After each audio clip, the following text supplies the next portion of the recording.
Did you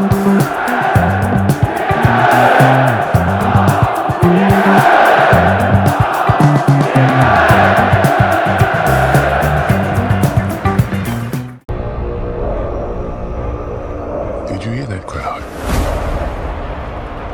The greatest temple Rome ever built. The Colosseum. Because this is what they believe in. Power. በእግር ኳስ ቤተሰቡ በጉጉት ከሚጠበቁ የደርቢ ጨዋታዎች መካከል ሪያል ማድሪድ ከባርሴሎና የሚያገናኘው የኤል ክላሲኮ ጨዋታ ይጠበቃል። ኤል ክላሲኮ ከብዙ የባላንጣ ወጎች ለየት የሚያደርገው ሁሉም ነገር ሜዳ ውስጥ የሚጀመርና የሚያልቅ አለመሆኑ ነው። በኤል ክላሲኮ ከሳንቲያጎ በርናባውና ካምፕኑ ከማሸነፍና መሸነፍ ከሚወክሏቸው አሰልጣኞችና ተጫዋቾች ከፍ ብለው የሚታዩ ጉዳዮችንም ይዞ ነው እዚህ የደረሰው። ሪያል ማድሪድ በዚህ ውድድር ዓመት ካለው የተጫዋቾች ስብስብ አንጻር የውድድር ዘመኑ ከመጀመሩ አስቀድሞ ትልቅ ግምት ቢሰጠውም ወጥ ብቃት ግን ለማሳየት ሲፈተን ቆይቷል። ከሻምፒየንስ ሊግ ግማሽ ፍጻሜ ድራማዊ በሆነ ጨዋታ የተሰናበተው ባርሴሎና ለአራትዮሽ ዋንጫ ያለመው የውድድር ዓመት በኢንተር ሚላን ተጨናግፎበታል። ባርሳ ልብ ሰባሪ ከሆነው ጨዋታ መልስ በላሊጋው በኤል ክላሲኮ ከተከታዩ ሪያል ማድሪድ ጋር ወሳኝ ፍልሚያ የሚያደርግ ይሆናል። ሁለቱ ክለቦች በዘንድሮ ዓመት በተለያዩ ውድድሮች በተደጋጋሚ የተገናኙ ሲሆን ብሉግራናዎቹ ባርሴሎናዎች ፍጹም የበላይነት ይዘዋል። ከሳምንታት በፊት በኮፓ ዴል ሬይ ፍጻሜ ተገናኝተው ባርሴሎና 3-2 በማሸነፍ ዋንጫውን የግሉ ማድረጉ አይዘነጋም። እሁድ 11 ሰዓት ከሩብ የሚጀምረው ኤል ክላሲኮ ጨዋታም በሁለቱ ቡድኖች መካከል የ4 ነጥብ ልዩነት ብቻ መኖሩ በእጅጉ እንዲጠበቅ አድርጎታል።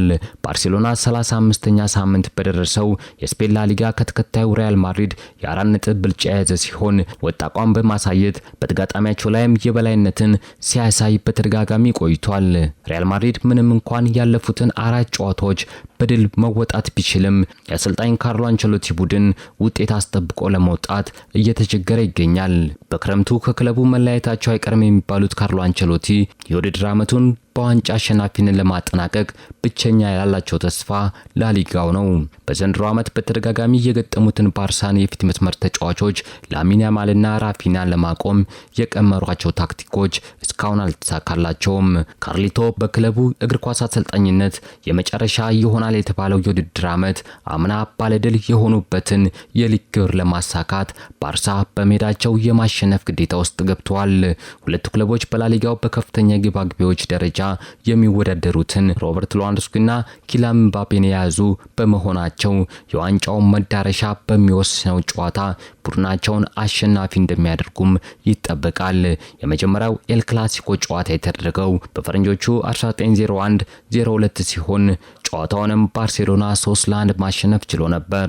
በኤል ክላሲኮ ታሪክ ሰፊ ውጤት ለውጥ የተመዘገበው በ1942-43 በተደረገ የግማሽ ፍጻሜ የኮፓ ዴል ሬይ ጨዋታ ሲሆን ሪያል ማድሪድ 11-1 ባርሴሎናን ማሸነፍ ችሏል። በሁሉም ውድድሮች ባደረጓቸው ያለፉት 6 ጨዋታዎች ባርሴሎና 4ቱን ሲያሸንፍ ሪያል ማድሪድ 2ቱን አሸንፏል።